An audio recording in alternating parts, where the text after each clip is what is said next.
Hi, I'm Ajit Lenin. Welcome to the Enterprise Architecture video series part 23. Last couple of weeks, we've been talking about architectural styles and patterns and how they contribute towards enterprise architecture world, right? As I said the last week, as the world moves forward, there are a lot of new innovations comes in, new technologies comes in, new business models comes in. So architecture styles and patterns also need to evolve. So the new architecture styles and patterns should contribute back to enterprise architecture, which help the enterprises to cater for the new needs of the world, right? So this week we will look at some of the few. I picked up three examples. We'll look at those three simple examples of what are the new needs of the growing industry and the changing industry, and how, or in my view, what are the new styles that can come up to solve this or to adopt to help that enterprises adopt to those changes, right? So I've just picked just three of them. It could be their opportunities are numerous. I just picked three of them that I feel are the new opportunities that are in our way, right? It could be hitting us soon. I mean, it is already there, right? So I think industry would be looking for new architecture styles to solve these problems. So these are opportunities I see and my view of how do we solve for that, right? Okay, so let's look at each one of them, right? So I've just categorized it as three, right? So one is the modern enterprise operations, how the operations of the enterprises have changed, are changing in this new world, and how we can adopt a new style to adopt to that, right? And next one is more of how the world of AI, in this new world, anything and everything is supposed to be AI driven. So how an intelligence driven enterprise, what are the needs of an intelligence driven enterprise and how we can cater to that, right? And the third one is about how SDLC as a practice is getting more and more integrated into the business operations, and how what are the challenges that or needs that are coming up to be an integrated for the SDLC to be integrated with the business operations, and how we can adopt a style to cater towards that, right? So we'll start with the modern enterprise operations. So a few things I wanted to highlight here. So how the enterprises are evolving nowadays, right? So enterprises, I mean, this is common knowledge, right? It is as industry goes make progress, it has enterprises have to be more and more agile, right? The changes are happening quicker and quicker.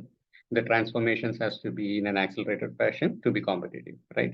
To do that, the enterprise has to be a composable, right? The components of the enterprise has to be composable. So I can take out one component and put another, replace it with another component, add new component, etc. For the enterprise as a operations model itself, right? So otherwise, if we take years to bring in the transformation, the enterprise may not be competitive anymore in the market, right? Similarly, the enterprises are more and more connected. So there is nothing like an enterprise is running standalone, right? So today's enterprises are connected with all other, there are numerous partnerships, whatever technology partnerships, it could be business partnership, whatever way, they are all connected. So an enterprise cannot function by itself, right? And we are into the world of open APIs where interfaces are understood by human as well as machine, so that the interfaces are going forward, it's going to be configured, not built, right? And in most of the cases, it will be automatically configured. AI becomes another part of it. So the AI part or intelligence, artificial AI ML modules no longer can need to be a centralized offline activity. It has to be integrated with the real-time use cases, right? So it has more of a connected AI. So this is a new area that is coming up as connected AI. And as I said, just like AI model, AI ML cannot be centralized. The collection of or the generation of KPI data can also need not be centralized. So the amount of KPIs that is tracked nowadays is numerous and complex. So it has to be derived at the source, right? It will be hard. It will be very hard to bring it into a centralized platform, bring all the data into a centralized platform and calculate it. And today's world, operations are outsourced in a lot of cases. There are multiple companies who are working together for an enterprise to work, right? So all these partners should work independently, but closely to be able to have a fair level of fair operations, right? So all these put together are a new set of challenges that is coming our way in an enterprise operations perspective, right? One possible solution or one opportunity I say is to have what I call as an enterprise of enterprises style, right? Basically, it's just a simple concept of composable architecture.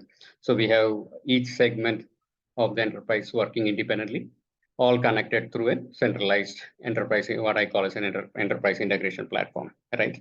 So this enterprise integration platform could be the proxies for the APIs delivered by each of these segments. It could be the common message bus, data streaming bus, where more of real-time data is streamed, and large data pipeline could be files or whatever way the large data is exchanged, right?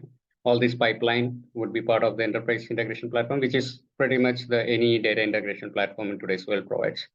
Plus, the additional capability that an enterprise integration platform should have is the catalog services. So anything and everything would be cataloged. So it could be a service, it could be an object. So we need a centralized catalog services which can be consumed by any of these segments, which is published by anybody, any of the segment, and consumed by any of the segment.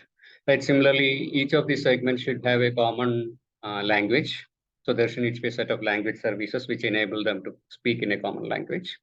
Also, we need to have a subscription services where each of these segment can subscribe to objects or to services, etc. Right. So there's could be a common set of subscription services. So through using this enterprise integration platform, each of these segments can function independently.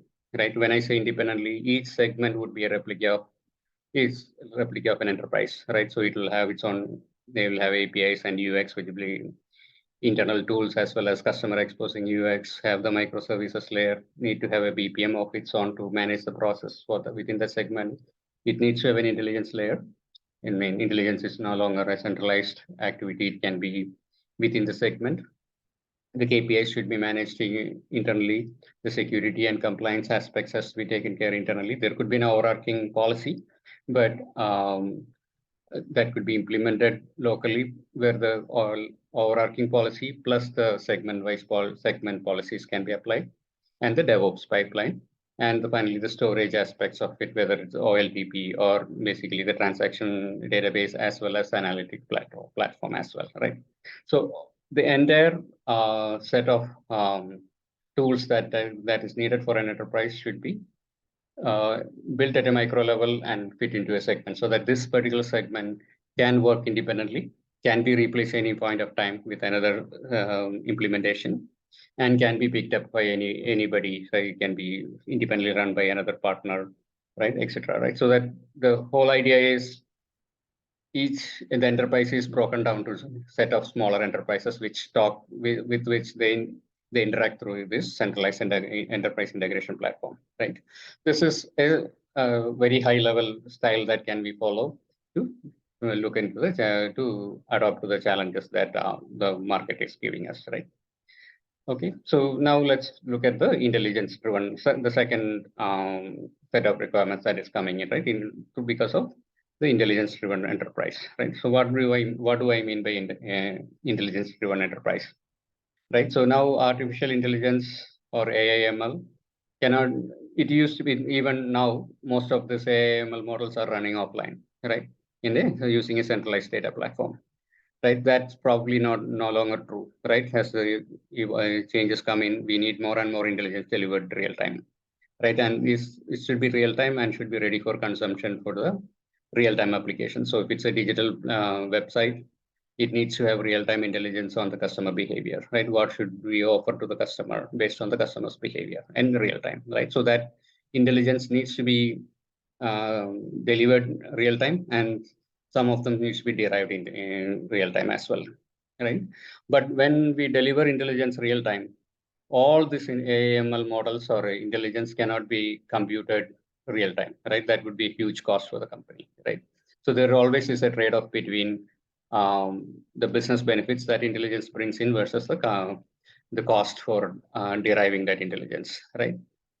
And today's world, most of the intelligence have to be pretty close to the source itself, right? So that so much of data is produced by each of these platforms. It will be hard to bring them into a common platform and drive all intelligence out of the centralized platform, right? So there should be a lot of localizations And one key aspect is while the entire world is looking for artificial intelligence for anything and everything, but it still cannot be on a mission critical path, right? So the failure to deliver an intelligence need not stop a service being offered to the customer, right? So that's a key thing that we need to look at when we work on delivering the intelligence. So all these aspects put together, let's look at what style we can follow, right? So this is a style I think we could look at, right? It's a more of a layered structure for intelligence itself, right? So from we're going bottom up, right? The deep intelligence is the AI, deep intelligence AI models which we can run on a centralized data store, right? Based on a centralized data platform, it can run the deep intelligence algorithms, which is done offline, right? And the next layer is what I call as the aggregated intelligence. This is the same data which can be what intelligence can be run on a more of a frequent perspective, right? When I say frequent, or when I say near real time, etc., it's all the actual definition of the timeline has to be based on the company's enterprise's needs.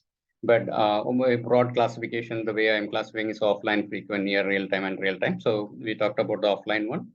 Then on the frequent one, these are works on the same data, but a limited set of algorithms or intelligence can be derived faster than going to the deep intelligence model, right? So for example, the example could be that a customer who may have a ticket opened, right? Or could be a customer whose credit card is expiring, right? And they are calling in, right? So when so the aggregated intelligence basically would know, basically it's an aggregation of the data source from all the different part of the enterprise. It can connect the fact that the credit card is about to expire and the customer is calling in, so probably is calling related to a credit card expiry, right? So that's a aggregated intelligence, which probably may not be on offline, but may not be real time as well, right? So because it has to aggregate the data that is coming from multiple sources, right? And then the next layer, I'm calling it as a contextual intelligence. This is near real time, right? For example, a customer browsing on a shopping website, right? Basically, they are not able to proceed because they are seeing some kind of an error on the site, on the website, and going for a chat option. So that becomes a contextual intelligence in very near real time, right? So when the chat starts, when an agent is trying to help the customer, the agent should know that there is a failure on the website and customer is chatting just because of that, right? So it becomes a contextual and the agent can help the customer. So this is near real time. So the data needs to be pumped into this intelligence almost real time, right? And the next layer, higher layer, I'm calling it as transactional intelligence. This is the real time intelligence, right? Where, for example, a customer is trying to shop something, customer selected an phone, right? And so based on the selection of a phone, the next thing we want to do is recommend a set of accessories or products that is related to the phone based on customers' behavior, past behavior, as well as the current selection, right? We have to give a real-time set of options that customer can choose from. So that is a real-time intelligence. So I'm calling it as transactional intelligence. So we should have an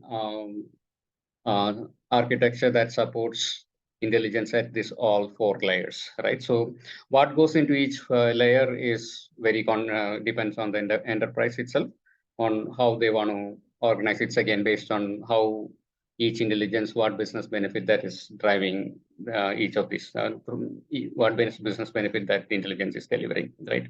Based on that, based on the cost, the operational cost, the enterprise wants to work out, it can be the intelligence can be bucketed in all these four and can be architected accordingly, right? So this is just a high level architecture style we can follow, and it's more of a guideline we can follow and then deliver the intelligence we need for the enterprise, right?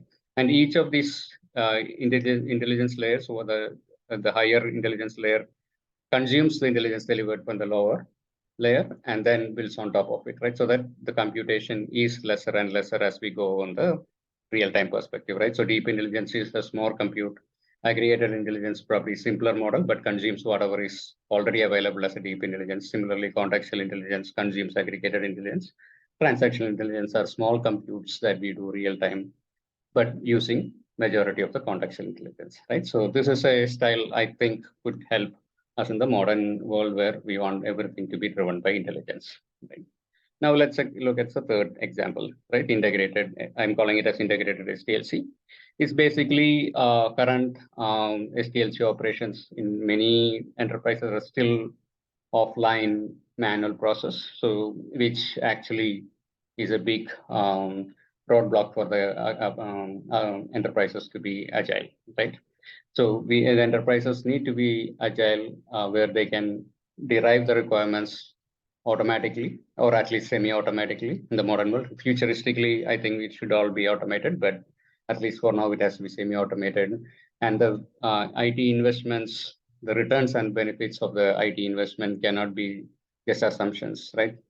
It has to be based on real data and the feedbacks we get, whether it's a customer feedback, a user feedback. The more current way of established way is filling out a feedback form or a questionnaire, etc. Right? It is no longer can no longer be collected that way, right? It has to be collected more systematically or measured automatically, right? So those are the few trends that are happening in the enterprise, right? So it is the bottom part is an architecture style we can, I think, would be useful to adopt to this new modern world of SDLC, where SDLC or SDLC is an extension of the business operations itself, right? So to start with, we'll have the requirements definition, and based on the requirements, we have the KPIs to measure how that how the delivery of the requirements should be measured, what benefits it's going to bring in terms of KPIs. That leads to development and testing of the requirements through whatever software we are going to deploy, and the deployment. And once we deploy, we'll have to automatically collect the KPIs. And so there is a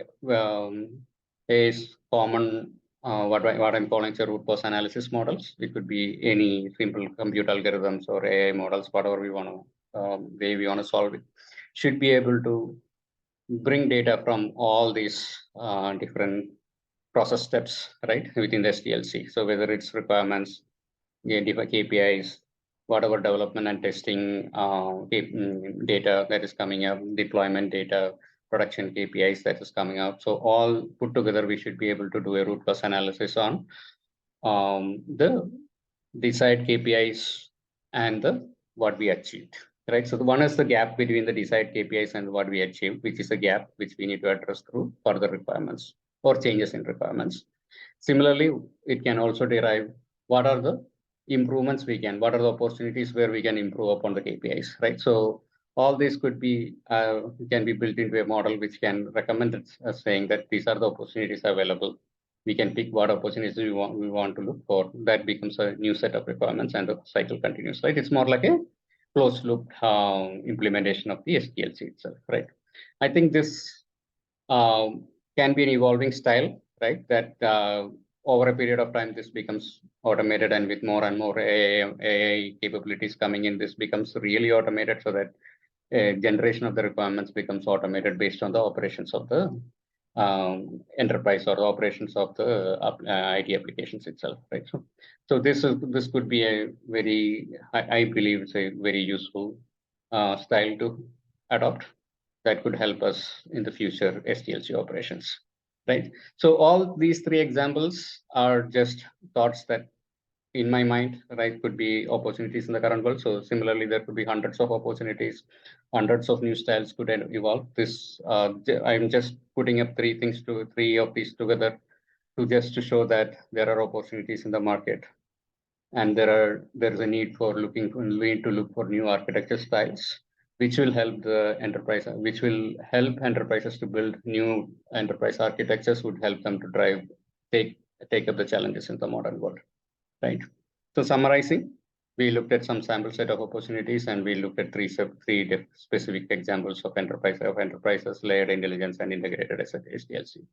Right. Next week, similarly, we look at the opportunities that are available on an architecture pattern perspective, and we'll close out this video series after that. Thank you. Thanks.